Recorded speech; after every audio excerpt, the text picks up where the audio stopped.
All right, well, today I am very fortunate to have Michael Gilday. So if people are not aware and they don't watch short track speed skating, you were an Olympian from 2014, which was in the Sochi Games. And for 2 years you held the world record in the 1,000 meters from 2007 to 2009, and then you're part of the Canadian men's relay team that also held the world record from 2012 to 2017. And then more recently, you were on-air analyst for the CBC Sportsnet TSN conglomerate as they present the Olympic Games for PyeongChang and Beijing Olympics. So you grew up in Yellowknife, I guess? Yeah, that's right. Yeah, I was born in Iqaluit.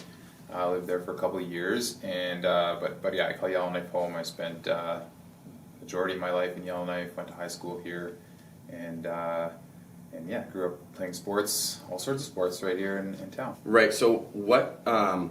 Short track speed skating in Canada is incredibly. I don't know if I'd say necessarily popular. I don't know from a popular standpoint, but the Canadian team in both short track and long track speed skating has a huge history of success, and highlighted most in my memory, I guess, is Katrina LeMaidon in the late 90s, early 2000s, probably in the long track. Jeremy Weatherspoon as well at that period of time, and then Charles Hamelin, who's a massive legend for short track speed skating. So what got you involved in short track speed skating as a Canadian and a Yellowknifer? Yeah, well, it's interesting. So short track is really like, it's Quebec was one of the, I guess you could say, one of the original birthplaces of short track. It has a long history of sort of development of the sport, but also growth.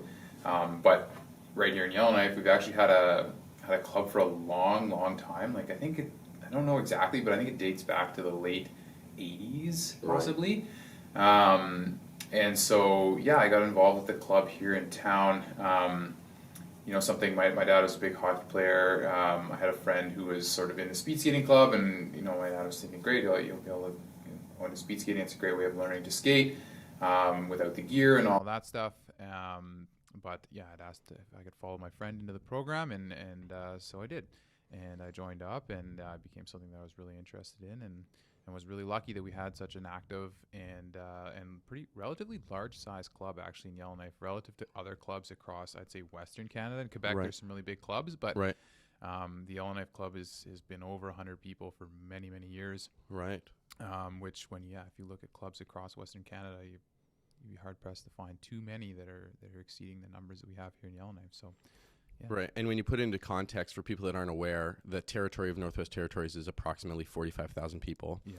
The city of Yellowknife is only about 20,000 people, so 100. And that's today. Like, that's now. Back in the 90s, it would have been substantially smaller than that. So, right.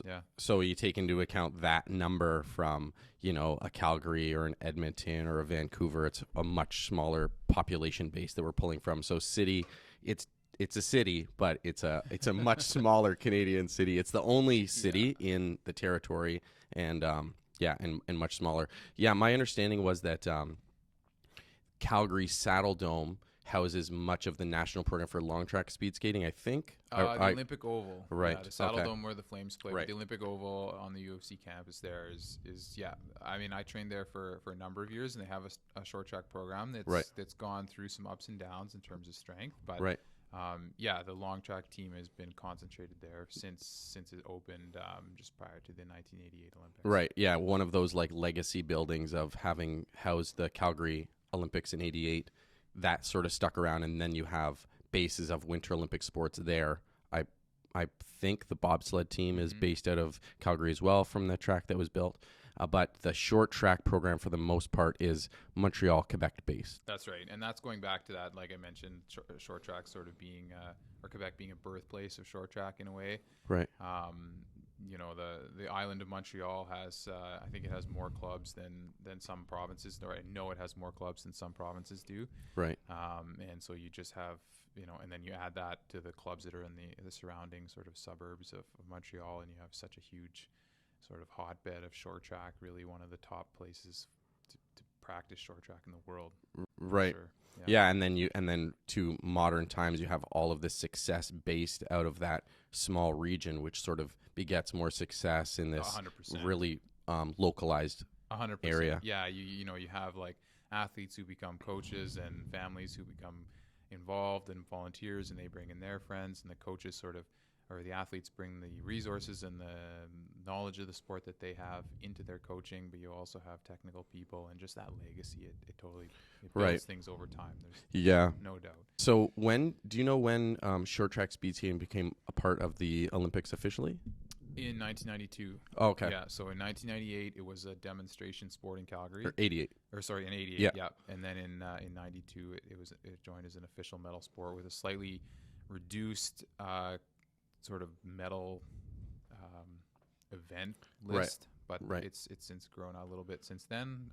Obviously, I guess due to the popularity or I think it's a popular sport, but the excitement of the sport and the variability that comes with the different distances. So, Yeah, it's pretty wild. Like I watched, I've always enjoyed watching speed skating, both the long track and the short track. I mean, realistically, I like watching any sport where people are competing at the Olympics, because just when you see people doing what no one else in the world can do, the best in the world, it's always super exciting to watch. Long track is more like when you think of the classic like 400, 800 meter races in the Olympics in the summer games or the games, where short track is sort of like kind of like that, sort of meets like a roller derby at times, which is an exciting. That's the traditional sort of explanation, right? They call it a roller derby on ice, but it's the biggest distinction between the two is long track you're racing against the clock, short track you're racing against someone else, or multiple other people at the same time, and so the time's a little bit less of importance, except through some of the qualifications, but it's really that head-to-head that's so important, and that's really what drew me to the sport too. It's one thing to be able to go out and do like a really intense effort in long track where you're emptying the tank 100%. It's another thing to do that and add in the mental aspect of the tactics and all that stuff that goes with short track, and I think that really is what I think makes it one of the most exciting sports on the Winter Olympic program, but also something that's worth watching. Yeah, there is no physical contact that's allowed technically. I think a little bit of rubbing is okay, but it's such for people that haven't watched it, it's such a small area, and everyone's holding so tight to these corners. And if someone starts to lose an edge, they slide out, they take out the next person, they're out of the race. It's not roller derby in the fact that it's not WWE elbows that get thrown around. It's just that because of the speed with which you're traveling and the small area you're traveling in, you have this really tight group traveling. I don't even know what speed you're traveling at, 40 kilometers an hour? Yeah, up to over 50, I would say. Crazy. Yeah, 180-degree turn every 50-ish meters. Right. On a 111-meter track, which is essentially it's in a slightly wider rink than an NHL size, so it's the same as the Olympic hockey gets played on. But yeah, it's tight, and like you said, there's no purposeful body contact allowed. But when you have 5, 6, 7, 8 people in that tight of a space, for sure you're going to get some rubbing, you're going to get some bumping, and people are changing direction. They're trying to pass, they're trying to move. It becomes part of the sport. This episode is brought to you by Matsudo Canada. It's the #1 supplier of martial arts gear in Canada, and they produce not only beautiful uniforms, but also amazing apparel and world-class IJF-certified mat surfaces. Known for their customization and embroidery options, there is no one else you should look to for whatever needs you may have. Please use promo code A Fighting Chance at checkout to receive a discount. I set those world records that you had set to try to win Olympic gold medals. Like, as everyone knows, like Olympic athletes push their bodies past the point that they're capable on a regular basis, and that's why you see a lot of physical injuries and things like this, is because people work so hard and drive themselves so hard to get these results. So they're going to do the same thing in the race. Like, anything you can with 0 in the gas tank to get ahead of that person is the difference between maybe being in the finals or not being in the finals, or winning a medal or not being in the medal position. So from a standpoint of who did you look up to as a person that got involved, the recency of it being an Olympic sport and maybe not all of it having the success yet that the Canadian team got to have? Who did you look up to? Was there someone you looked up to, or was it just that you fell in love with the sport and had a coach? Like, what was your... Yeah, no, that's a good question. So, I mean, obviously, like I fell in love with the sport. I had a good time doing it, and had some friends that were involved, which made it easy to show up every day and to want to go. I think when you're growing up in the Northwest Territories, like one of the things that you look towards is the people who are performing at Arctic Winter Games and that type of stuff. And we had some strong senior skaters in our club We actually had a skater who was here for a number of years. His name was David McCann, and he actually went down and trained in Montreal for a number of years. I think he was ranked close to the top 15 in the country for a couple of seasons. Right. So for sure, anybody, like including myself, younger skaters here, we were looking up to a guy like him who sort of blazing a trail a little bit for people who wanted to take it to the next level from Yellowknife, Right. or from the Northwest Territory. So we're seeing a guy who grew up in Yellowknife, went on, raced at the Canada Games, had some good results there, started competing at the national level, and so he's definitely someone I looked up to.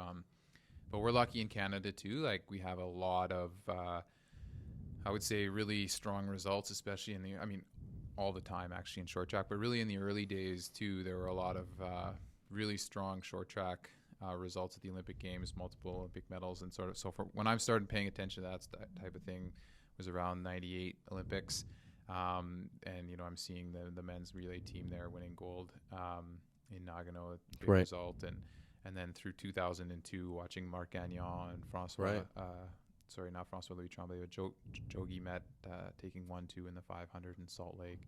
Right. You start to see these guys, and they're the ones you end up looking up to.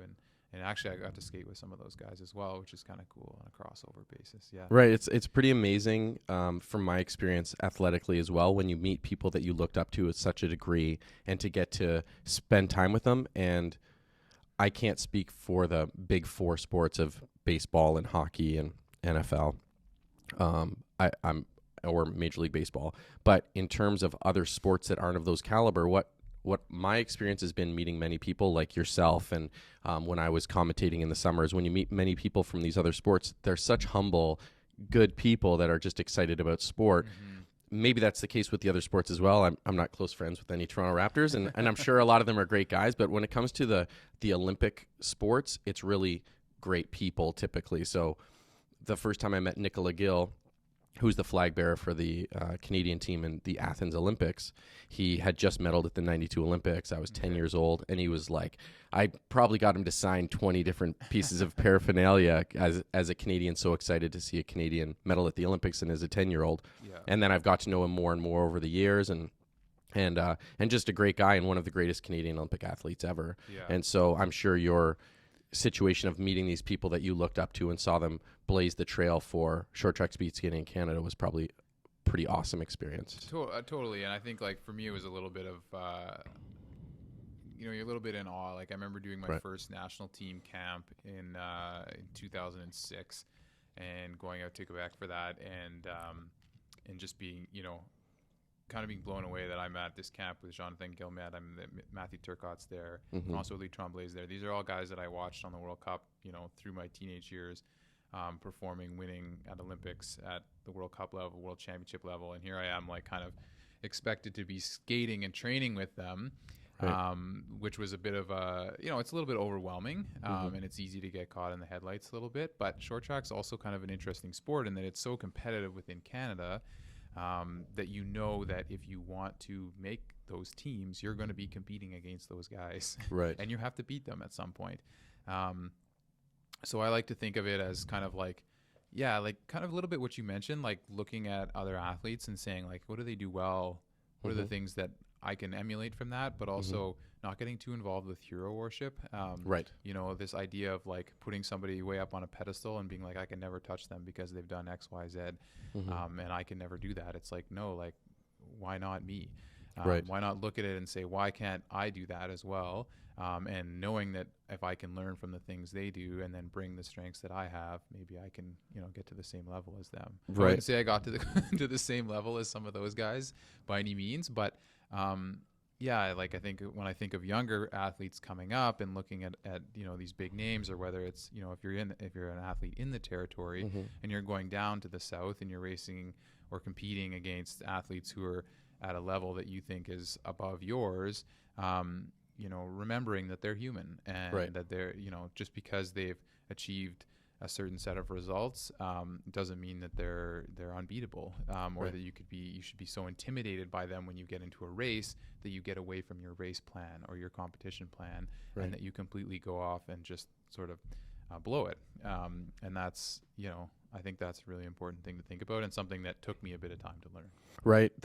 The other thing to that same point about success of athletes from smaller communities is the more you look into it and you Google, if you just Google like who are some athletes that have been highly successful from small communities in Canada alone, and the number small communities seem to hit way above their weight class. And so there was a book that I read about the success of athletes from small, not athletes, but academia actually in small communities. Okay. So in the United States, they have something called the SATs, which is your score, and that gets you into university. Higher your SAT score, the more likely you are to get into the university you want. And what they found is the regions of the United States with the highest SAT scores were places like Oklahoma, with really small regional population bases. And what they took into account all factors that they could. And one thing that they found is when you walk into a gym and there's 1,000 kids in the gym in Brooklyn, or there's 40 kids in the gym in, rural Texas. Yeah. You go into the gym and your subconscious tells you, I could have the best grade of anyone in here. When you go into a gym with 1,000 people, it is overwhelming. Okay. And when we don't feel like we can be competitive, as anyone has ever played a video game or whatever, when you feel like you're not competitive, we give in.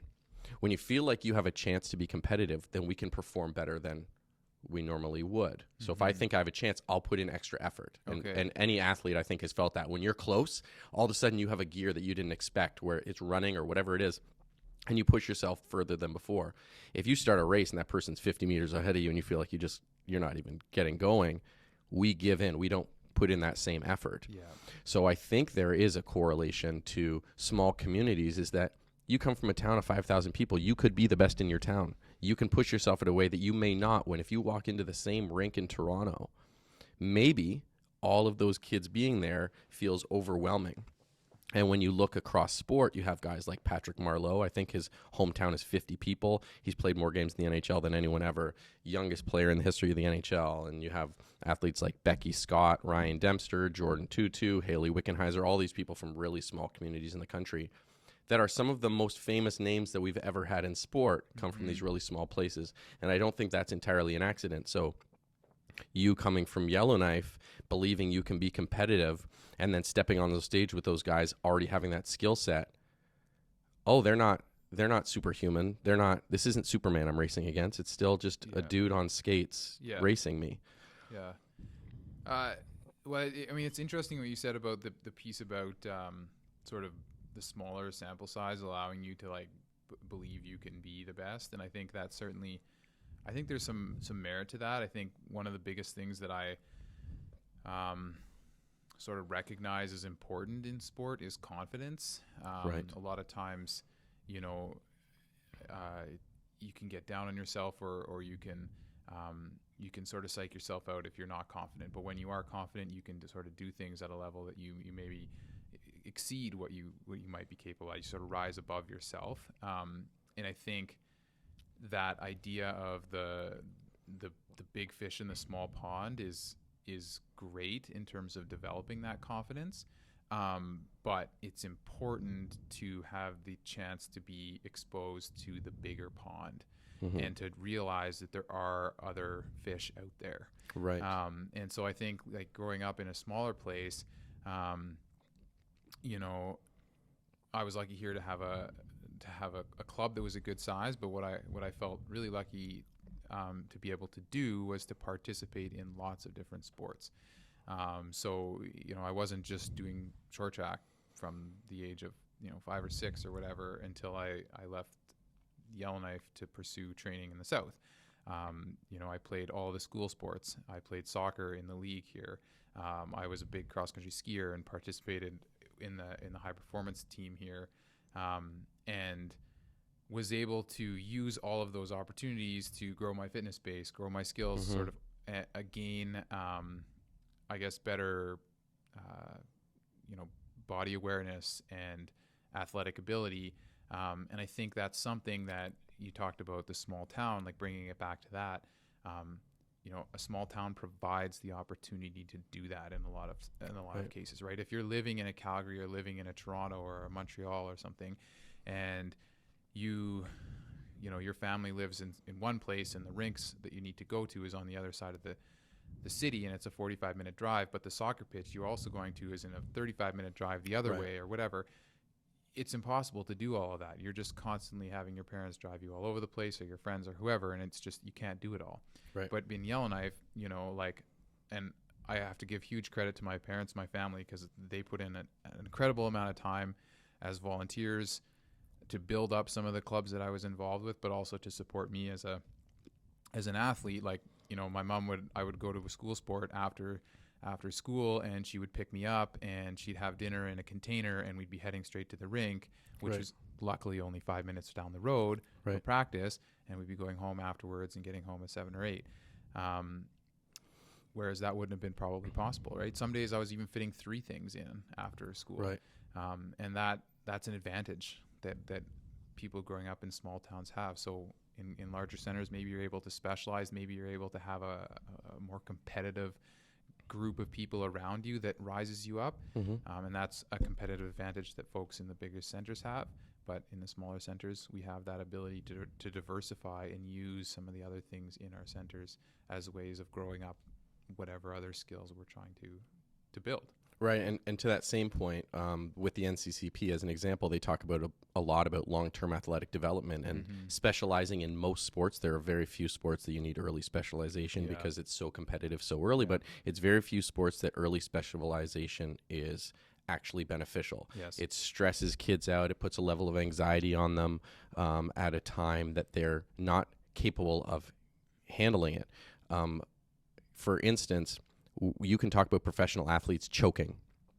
Professional athletes that are 27 years old, that are paid millions of dollars to play the sport, and they can choke as in underperform in a moment where they needed to perform well. And you'll see some people with playoff stats in hockey, say, where they're just not the same as their regular season. They just can't perform that well. Yeah. That's adult professional athletes. So you take a 9-year-old child that's played a sport for 3 years, and you're putting this pressure that they need to compete in this sport and that they're not playing any other sport. So it really feels like this is the sport, I have to do it. And if I'm not successful now, my whole career could be over. At 9 years old, this is an obscene amount of pressure that cannot be, they haven't learned to deal with a lot of that kind of stress, and some people never do. So I think that's another part is like, if you're involved in multiple sports, then that can help you put some of the pressure off. Like, that's okay if I didn't have the best race ever, because tomorrow I have a basketball game, and the day after that I have a volleyball game, and the day after that I have a soccer match. So you might not feel like your life relies on the success 100%. Of this sport. Yeah, and it gives you that, I think, not just from a pressure standpoint, but it gives you a variety, obviously in terms of, like, you know, some of those basic skills that you talked about, and, like, you know, whether it's just general sport, whether it's fitness, whether it's balance, whatever it is. But I think it also gives you a sort of diversification in terms of enjoyment and friend groups. So you're not always seeing the same people, you're seeing different people. That keeps it interesting. You're more likely to stay involved. You're more likely to progress beyond sort of that base level because you're sort of plugged in, or you're attached in other ways than just the performance side of things. Right. And, you know, like, I know in short track, for instance, South Korea is one of the powerhouse nations, has always been one of the powerhouse nations in short track. But they have a very different model than in Canada. A lot of their skaters hit the international scene at 17, 18, 19 years, and they are the best in the world already. But they're burned out and they're done by 23. Right. And you don't see a lot of athletes who make it into their late 20s. Whereas in Canada, you see more sort of hitting, and this is changing a little bit now. We're seeing a little bit earlier, but you see a lot more athletes hit the world scene at maybe 21, 22. Right. And then they last until they're 23, or until they're 27, 28. And the reason for that being is that they're still enjoying the sport. They're not pushed to this like insane maximum so young and then just, you know, destroying their bodies, destroying their minds. Right. They're coming in with a much more balanced, holistic look at the sport. And I think that, I mean, you can argue who gets the better results. South Korea is leading medal table in every category in short track. Right. Canada's, you know, second or third, depending on what you're looking at typically. But at the end of the day, I think like sport is fleeting. It's a short-term thing in most people's lives, and you want to have healthy individuals going forward. And I would argue that, having that sort of more holistic and positive experience with sport is more likely to keep people involved in the long term. It's also more likely to have people get re-involved once they leave elite sport and contribute at the grassroots level and give back the knowledge and the skills that they have to continue to, have people enjoy the sports that they're doing, but also maybe, grow that pie of knowledge and understanding of something, when you get to the elite level, that's really technical and really, a lot of minutia. Yeah. The other thing to that is, like, as a young man, I remember at one point thinking, if people aren't going to do everything they can to be highly competitive, then why do they play at all? That's what as a 15-year-old kid thinking, as a 15-year-old kid that wanted to be an Olympic athlete, it was, I'm working for this thing. This is my goal. This is what I've always wanted to do. If you're not trying to do that, why are you even playing? And as a much more mature, older man now and I'm sure you see it as well, is there's so much more that sport gives people than just whether or not you can win an Olympic medal. Oh, yeah. Being physically active, being physically engaged. Maybe the biggest thing to me is my social circle of the people that I'm closest with are all former athletes. Almost all of my close friends are people that I trained with for years, spent all this time with. None of us are competing anymore. Yeah. We're not kids anymore. We're not in our 20s anymore. So none of us are competitive, but that the bond that you created is still there, and that bond lasts a whole lot longer than your athletic peak. It does. And that, I would absolutely say that there are times throughout my career where I got caught up on the result as being the be all and end all. Like, I think of just missing the Vancouver Olympics by one spot, a couple of hundredths of a second, if that, sort of was the difference, right? And for me at the time, that seemed like that was either like 100% pass if I make the team or 100% fail if I don't make the team, kind of thing. Now, I was lucky enough to be able to do 4 more years and end up like making it to an Olympic team. But like you said, thinking about those lessons that I learned, the people, I have so many friends as well who I'm still in touch with, the work ethic, the ability to look at a task and say, here's the start, here's the finish. What do I need to do to get to that point? And being able to map that out, that sort of like project management style of things. I use that in my day-to-day, right? I use that all the time if I'm planning a trip, if I'm planning something at work, whatever it might be. Those are things that I learned through sport. And, that ability to really like bear down when times get tough, when something's uncomfortable, but you want to make it happen anyways. It takes a little bit of extra effort. Learned that through sport, right? And these are all sort of the gifts, I guess, the gift that keeps on giving long past the point of competition. Right. So one other point that you brought up that I'm really interested in was in reference to confidence and how important confidence is in sports, which is to say, in some sense, almost everything. Like, we are our mindset, sort of. Our body's sort of a puppet of what we're thinking we're capable of and what we're able to do. And we were talking about how being in a small community can help build that confidence, and that it's important to see the bigger pond for sure. Maybe it's a factor of the timing of that. The timing of when you get to that position where you're seeing the big dogs could be crucial. If it's too early, it could be a little too humbling. If you feel competitive and maybe you're getting a little, full of yourself, it might be a good time to humble yourself and know that a lot of work is still created, or a lot of work is still needed. But was there other things that you did to help build that confidence outside of just performance? Did you have any kind of like processes to do that? I mean, outside of performance, I think one of the things, like, I would say confidence isn't built in a day. It's kind of like that expression of like Rome wasn't built in a day. Like, confidence to me is the result of consistency. So if I know that I've been able to train consistently for, session after session, day over day, week over week, month over month, year over year, I can take a lot of confidence from that. And I can know that I'm going to be at the place where I need to be when it matters. Right. And so, but if I'm sort of not able to achieve that consistency for whatever reason, right? It could be lots of things. The most like normal reason I would say for lack of consistency is injury. But there's all sorts of things, right? It could be disruptions in your personal life. It could be mental health. Obviously sport is a very like singular focus, so it's tough to maintain that sort of like balance in your life. But yeah, for me, it's all about that consistency and just being able to go day in, day out and making sure that what I'm doing outside the rink allows me to achieve that consistency. Right. So when I say outside the rink, I mean that, the actual work that goes into training for me in short track takes place on the ice or in the weight room. And I have to show up to those sessions and I have to, give my best that I have on that day at each session over a period of time to build that consistency.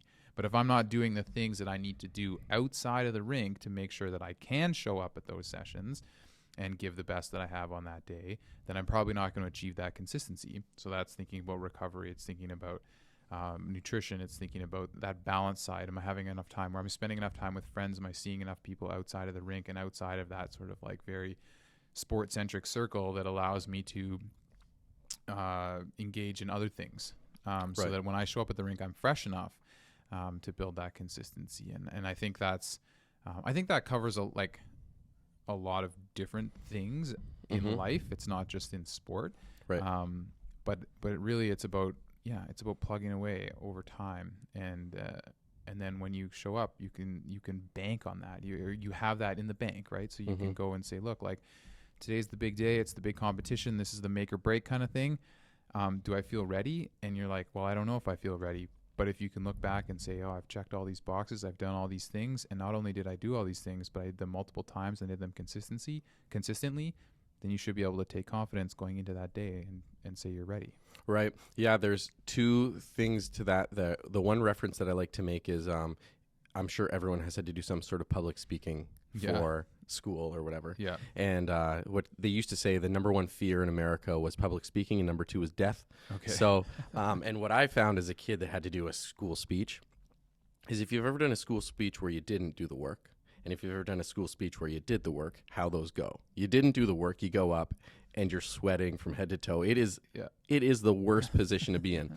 Then one where you actually prepared, read it a bunch of times, timed yourself, and you go up and do it, and all of a sudden it wasn't easy, but the difference is quite dramatic. It removed a whole lot of anxiety. Yeah. And to the same point in my life, I find when there's a lot of things going on and I have all these things happening is there's too much stuff going on. I have to do all this. I have to do this project and teach this class and do whatever. That starts to create anxiety, which in a sense is insecurity. So what I have found is to the point of making sure you do the things you're supposed to do is you just check off the things you have. Okay, I have to do this. Is it done? Once it's done and I check it off, there's a level of stress that just goes, oh, I can breathe a little better. Sure. So if your process is that maybe you did weight training, say 3 to 4 days a week, and you're on the ice probably 6 days a week and maybe more, and then maybe there was video review or analysis, things like that, is like week in, week out, having this process, having this calendar that you know. So it's almost, for me, I find I do these things, these is the time frame that I do them. It just becomes something that I just do, part of my everyday life. And when you have it like, did I do my work? Well, I did all the skating I was supposed to do. I did all the weight training I was supposed to do. I hit all those sessions. Yeah. And those things are just part of my life. That becomes a lot less of this overwhelming stress and strain and anxiety. And then it allows you to sort of relax a little bit. And the being relaxed and confident, I think, are often intertwined quite significantly. Oh, definitely. Like one begets the other. There's no doubt Right. about it. I mean, you could be too relaxed for sure. Right. But I do really think that confidence brings the relaxation, which allows for performance on demand. Right. Which at the end of the day, in most sports, that performance on demand, that's the true measure of success, right? You Right. look at a guy, I mean, not sure exactly when this is going to air, but we're going through the NHL playoffs right now. You see a guy like Connor McDavid in the series recently between the Edmonton Oilers and the Calgary Flames. Like, that's the epitome of performance on demand. This Right. is the guy who's paid the big bucks to be the best in the world on the day that it matters, and he Right. comes up big and scores that overtime winner.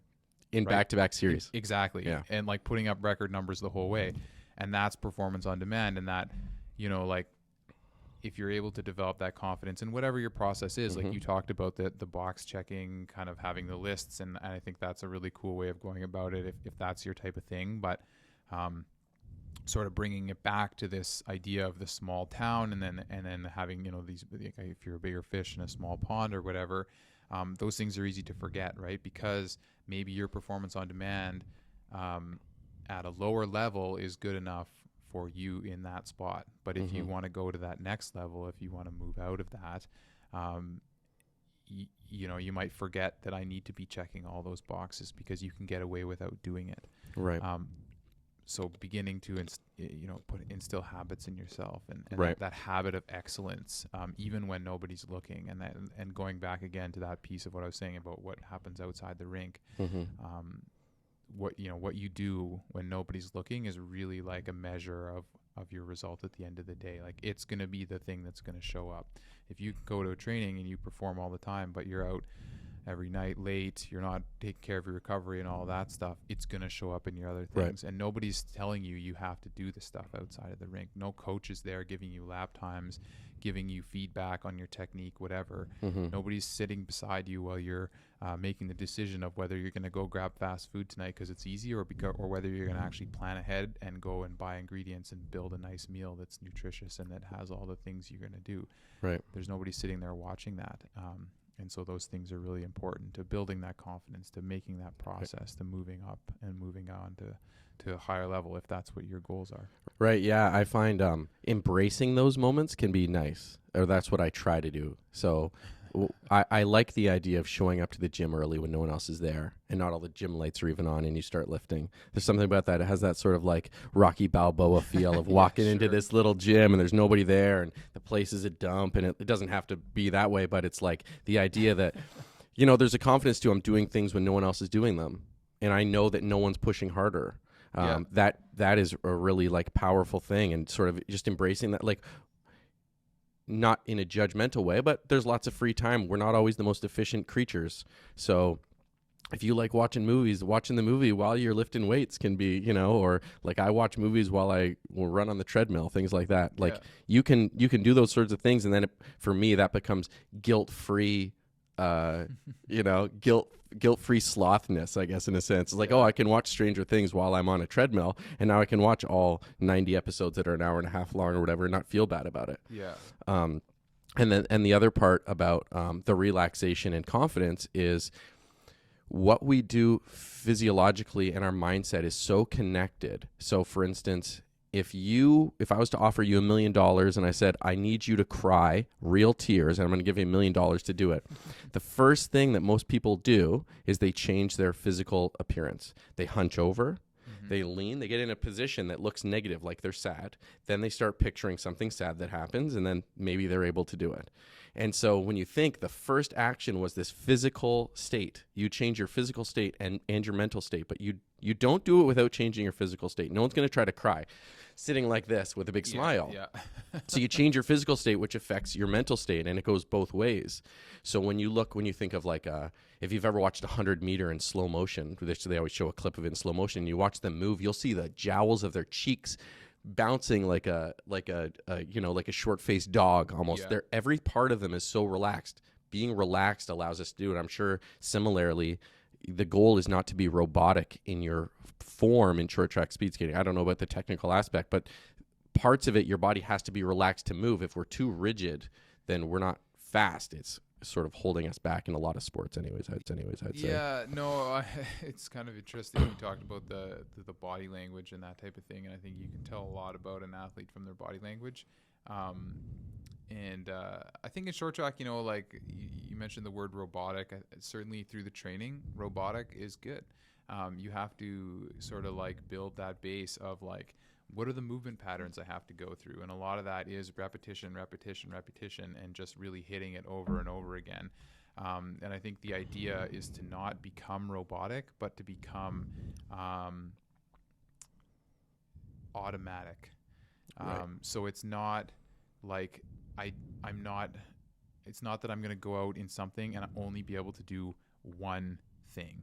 because that's robotic. But I'm able to be automatic in a lot of different scenarios depending on what's presented to me. And I know in short track that's super important because every race is a little bit different. You have a different, you have a different group of skaters and they all have different styles, and you have to react to that and build a race plan around that. And then not only that, but there's the unpredictability of short track. So even though you might think they all have this plan, that plan, and the other plan, and you have the perfect strategy to counter those, somebody falls, somebody slips, there's a bump, whatever, the whole thing goes up in smoke and you have to readjust on the fly. And so that's when I think of like not being robotic but being automatic, I'm thinking about being able to just automatically adjust to whatever it comes. And that's something that, again, like we're going back to this, you see these themes of like that consistency, the training consistently, and then having the confidence in that training to be able to know that I'm going to be ready to be automatic on the day. Right. Yeah, the form of your skating has to be subconscious. You can't be thinking, am I doing this properly at that level, obviously. Yeah. But yeah, and the one thing that I always find super interesting in sport, which is why I'm a baseball fan, is how strategy can change. And when people that aren't aware of a sport, every sport has a strategy by the best athletes in the world. And it may look like you guys are just skating really fast, which you are. But that's not all that it is. It's not that you just go there and you go, I'm just going to skate really fast and win. Yeah. You have people that are pace setters. You have people that have the gas tank where they're going to come up late in a race, and where you'd have to adjust on the fly is maybe someone who you typically think of as a pace setter. Maybe this is at a lower level, or maybe someone's doing something different where they may decide to hold some back to make that big push later in their race. Maybe they've changed their training due to success or lack thereof. So so I find it really interesting of what the how it's strategized. So to that point, like, how much of your time off ice would you say was looking at competitors, planning, or just having the idea, okay, what if I'm against a pace setter that sets this pace, or what if I'm against someone that wants to push late? How much of your time would you say was sort of planning strategically for your races? A good amount for sure. I mean, I was lucky to be, and obviously others came up at the same time as me. So I guess it's sort of like, but the time that I came through sport was a time when, video analysis and a deeper level of video analysis. So using slow-mo and being able to see stuff in real time, having TVs beside the rink so we could film ourselves or have ourselves filmed and then watch it right after a set so you can pick things apart, was part of the sport.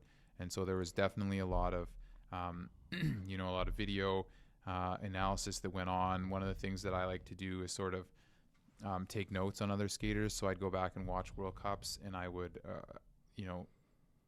just watch one skater and say, okay, I'm just going to watch this skater and see what they do. And I'm going to watch maybe like 5 or 10 races over the course of a season and see what they did in each of those different races, and then try to build a little bit of a profile around them. So I know, or try to learn anyways, that like this skater, when presented with this certain situation, is likely going to do this. And that's something that's becoming easier and easier with technology, for sure. But I think a huge part of the sport, and something that, it does take time, and it's also, so it's time consuming, but it's also mental energy consuming. So something that you have to be careful with. And I was something that I definitely had to be careful with. It's too easy to get up in the morning, flip open your computer and eat breakfast and watch video, and go to the rink and watch video and practice, and then come home and do it again and again, and then realize at the end of the day that you've consumed nothing but one thing. Right. And that's unsustainable. Right. It's unsustainable over a long period of time.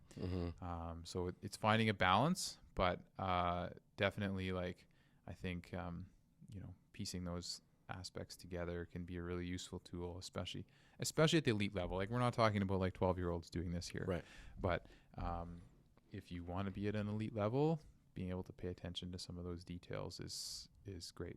Right. Yeah. One thing that I like to tell kids when they're maybe considering becoming athletes rather than just people participating, which is, again, not to say like participating in a sport is more than good enough. That's a great thing. 100%. So this is not a requirement, and I don't think it is for everyone. I don't think everyone should be have the hopes and dreams. And I don't think it's healthy for a lot of people to push themselves in those ways. And life can be totally amazing. And I'm sure, there's many people that have incredible lives that never dreamed of being Olympic athletes. Yeah. So start with that. But if people are interested or they're moving towards that, the one thing that I like to say too is like, if you're a basketball fan, you have a favorite player. If you're a hockey fan, you have Connor McDavid or Leon Draisaitl. You have favorite players. With your own sport, it can be a beneficial thing to pick someone that you look up to, and don't just look up to them like look at the results and oh my God, they're the most incredible person ever. Watch what they do. Watch what they do and mimic it. And again, like you were saying, all sports are becoming so much more accessible. Like even the sport of judo has high definition of every Grand Slam and Grand Prix and World Championships is available online for free with commentating. This was not accessible in the 90s and the 80s when I was growing up. So you have access to all of this. Pick someone that you really like. Why do you like them? What do they do that's amazing? And sort of you can take from them, like they could watch your races. What did you do that was so amazing that they could mimic and follow? And maybe they strive away from that plan, but I find that can help build a framework in terms of how they want to develop themselves as an athlete. Maybe they pick someone because they're from the same town or because they have a similar genetic build, maybe it's a tall short track speed skater, things like that. Yeah. But picking someone that you like for some reason can give you a lot of, it can give you focus rather than just being a fan if you're trying to gain something from it, I think. Yeah. Well, I'm just going to go back a little bit to what you were saying about like not everybody wanting to be like an elite level Olympian, whatever. And it's easy for us. We're often talking about elite sports, so of course we're going to end up focusing on that. But so much of the benefit that I think you probably agree with this, but so much of the benefit of what I've gotten out of sport, in terms of like it's taught me a lot about how to live in a healthy way and be active and enjoy being active for life. Right. And the friendships that I've made and the sort of those aspects of like hard work and being able to put your head down when you need to and sort of grind things out, like all of that I learned without ever making it to an elite level, right? Like right. You can, if you skim off that bit of like skating at the World Championships or at the Olympic Games, like those things I learned probably before I even left Yellowknife. So when I'm still competing at the Winter Games, Canada Games, so that level of sport, but you can gain a lot from any level of sport, really. But going back to your piece about, picking somebody and watching them, I think you're totally right. Like it is the access that we have now through, whether it's like through YouTube or through national federations streaming video, or international federations, or even just like watching TikTok reels like over and over and over and over again and picking things apart. And not just watching it like, not just trying to do exactly what somebody does. So not saying like, this person, I don't know, does something, better than anyone in the world, but like trying to understand why they do it. Right. Right. Because like not everybody is going to be able to be a Connor McDavid and have the speed that he's able to attack. Like, he'll attack 1 versus 2 defenders. He'll just go after it. Not everyone's going to have the speed to do that. But looking at the mechanics of why he does that. And so in short track, like I would think about that.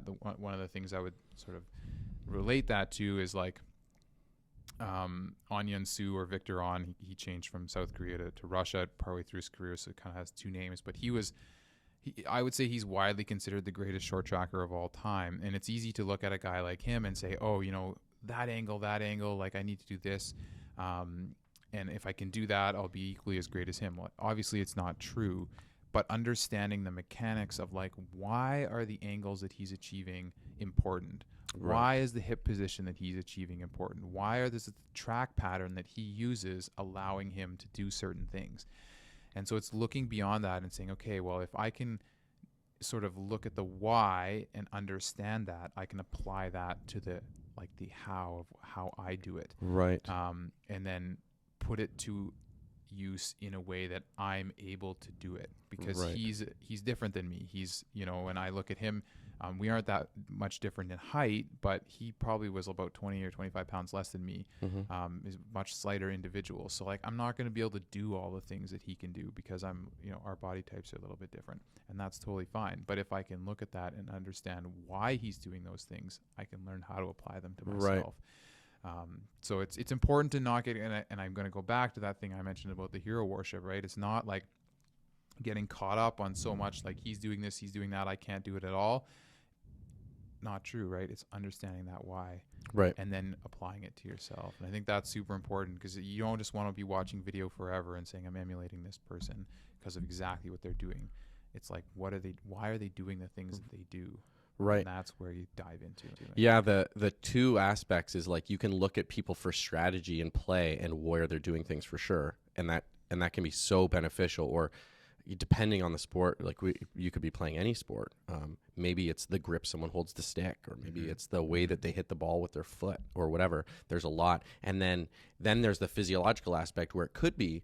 And this is the other part that I find interesting, is someone doesn't have to be the greatest in the world, and they could have a skill that's very, very good that matches you physically. Yeah. So there's a pitcher for the Toronto Blue Jays named Kevin Gausman, who's an absolute terror. He was having a very middling career, recently highly drafted, I think, totally mediocre career. He sees this guy with a split finger fastball, I think it's called. Really liked it. It's not a pitch used as much anymore. So he took video of that guy, who is a righty, and he's a lefty. So he just took one pitch that he thought was great, inverted the screen so the guy became left-handed. They're of a similar size. And he watched that video just to get every detail of how that person is doing it. Because the other part is, if someone is the same size as you and a similar build, the difference between them doing something consistently is them doing something consistently. You're not physically incapable. We're the same creature. Now, there's definitely people with physiological gifts, like that you can't. I'm never going to be the size of LeBron James, right? But if someone has a very similar stature to me and they do certain things and I mimic it, I should be able to create a similar result. So he literally flipped the screen so it looked exactly the same and made video of himself doing it until he matched the video almost exactly. He now has the best split finger fastball in baseball. He's a Cy Young candidate probably this year. Is if you do find someone that you think they do something special, there's no reason you can't do it. We learn to do things that are impossible. As you're about to find out with a baby on the way, like watching a child learn to walk is impossible. Like, think of the age they are and what they're physically capable, and one day they stand up and walk, and it's like, that's impossible, and no one's pushing them to do it. This is such an incredibly difficult task. So you mimicking someone else's physical motion is possible.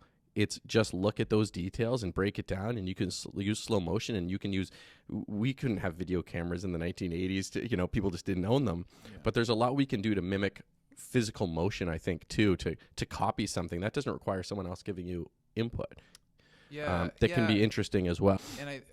And like the idea of like mimicry or mimicking somebody, I think it's important, but I again, like, I would encourage people not to do like the perfect mimicking, because everything is different, but understanding that why they're doing what they're doing, and then using that why to answer why you need to do it. Right. And then figuring out a way that you can do it that makes sense for your, whatever it is, your body type or your sport or your, whatever it is, your situation. Because all those situations are different. Like,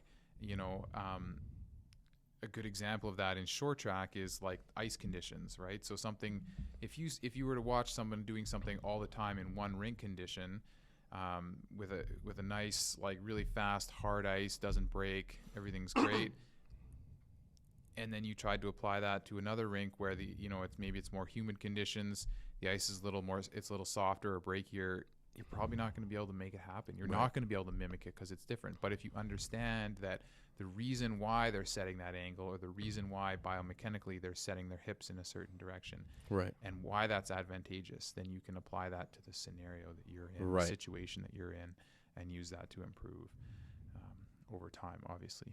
Right.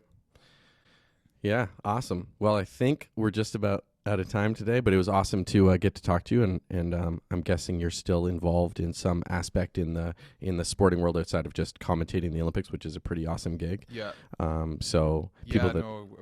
working with the club here, doing some coaching, and really enjoying it, and just trying to help continue that the sort of I guess tradition of strong speed skating in the NWT, but also really the group dynamic and having, enjoying having kids enjoy the sport and building good people. Awesome. Thank you very much. Thanks, Josh.